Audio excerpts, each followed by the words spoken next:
Ini kayaknya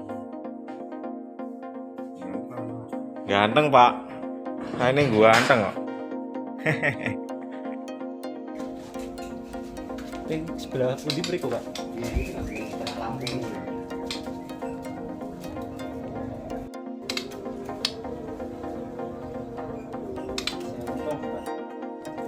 Ya ini nomor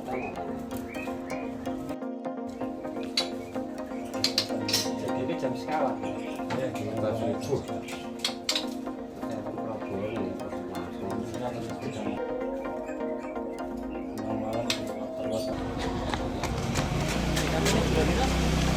Bu, harus keluar dari kampung sini, ya warga sini. Jadi kan bagiannya dimaafkan, tapi dengan syarat. Mas, dengan jangan terus besar kepala. Artinya apa? Jenengan ini kalau itu pendatang, kemudian melakukan tindak pidana di desa ini,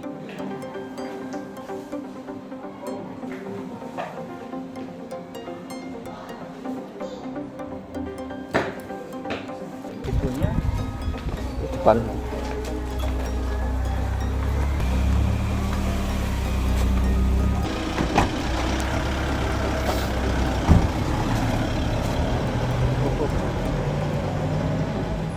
Pak Igi, kronologi kejadian tadi itu jam berapa Pak? Jam 4 pagi pak. Ceritanya seperti apa Pak? Dari tetangga yang dari itu kan orang luar, orang ngontrak di situ mencuri burung di tempatnya Pak Agus Budianto. Pak Agus Budianto. Terus diketahui soalnya Mas Danis ini saksinya Pak yang mengetahui pencurian burung. Tetangga. Tetangga, lalu Mas Danis bilang ke Pak Agus Budianto bahwa burungmu dicuri oleh Mas Dita itu. Lalu dicari di kontra, ternyata iya benar. Nah, untuk menghindari hal yang tidak diinginkan, tadi saya langsung ditelepon pas kejadian itu, langsung saya suruh amankan ke kelurahan dulu. Karena di sana kan saya takutnya masa Pak. Namanya masa kan Sembunyi Bapak. Tahu-tahu kan. Burung apa Pak itu? Murai Pak. Murai. Harga berapa Pak kira-kira? Harganya 950.000. 1 jutaan Pak. 950.000 ya tadi ya Pak ya. Kita tanya kepada pemiliknya harganya berapa Mas? 950.000. Itu kan kalau memang tidak akan kriminal di sini, tidak pencurian terutama. Itu kalau dia bukan warga Kelurahan Sudingan, ya memang harus meninggalkan wilayah Kelurahan Sudingan. Kalau dia warga dengan catatan pemilik korban memaafkan, itu pun dengan catatan. Kalau enggak ya proses hukum. Itu sudah pernah kejadian seperti itu dulu pernah. Untuk hukum adat yang berjalan di sini sudah berapa kali pengeluaran pendatang? Sudah 2 kali Pak. Sudah 2 kali. Dulu sudah 2 kali. Tapi yang pertama dulu kan warga Kelurahan Sudingan sendiri.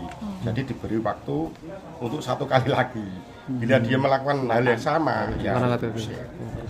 Jadi gini, kita sebagai aparat penegak hukum dalam proses penegakan hukum mengenal beberapa asas hukum. Di antaranya asas ultimum remedium, yang artinya pemidanaan adalah jalan terakhir manakala upaya lain sudah tidak bisa dicapai. Nah, bentuk konkret dari asas itu adalah adanya RJ atau restorasi justice. Dalam kasus yang terjadi ini, dengan pertimbangan kerugian itu di bawah 2,5 juta sesuai peraturan Mahkamah Agung, itu termasuk salah satu indikator yang bisa dilakukan restorasi justice.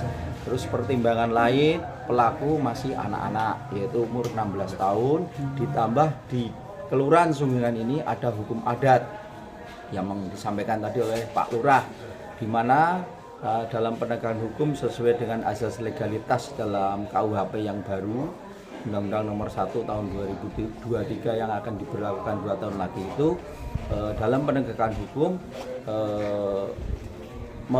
mengedepankan atau harus menggali hukum yang hidup di masyarakat.